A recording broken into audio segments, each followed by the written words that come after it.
Welcome back. તો મહીસાગરથી જે સમાચાર મળી રહ્યા છે, લોકસભા ચૂંટણીમાં પોતાના મતાધિકારનો ઉપયોગ કરવા માટે નાવડીનો સહારો લેવામાં આવી રહ્યો છે।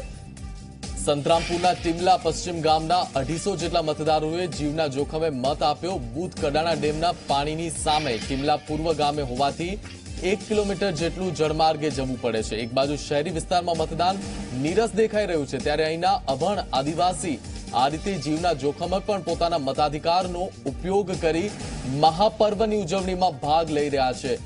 એક ઉદાહરણ રૂપ આ કિસ્સો જે છે, 250 જેટલા મતદારો જીવના જોખમે પણ મતદાન કરવા માટે પહોંચ્યા છે। મહીસાગરનો આ કિસ્સો આપ જોઈ શકો છો। 1 કિલોમીટર જેટલી જળ મુસાફરી કરવી પડે છે અને તે બાદ પૂર્વમાં આવેલા ગામમાં જઈને મતદાન કરી શકાય છે।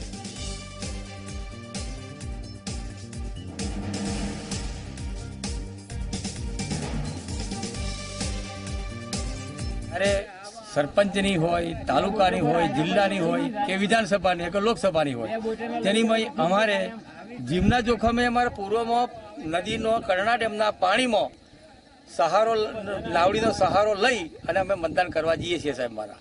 પણ અમારે આજ દિન સુધી સરકારશ્રીમાં કોઈ પણ જાતની અમને લાભ આપેલા નથી, જવા આવવાની સુવિધા આપેલ નથી। અમારે છેલ્લું મતદાન છે સાહેબ, આ સરકારશ્રીને અમારી ચેતવણી છે।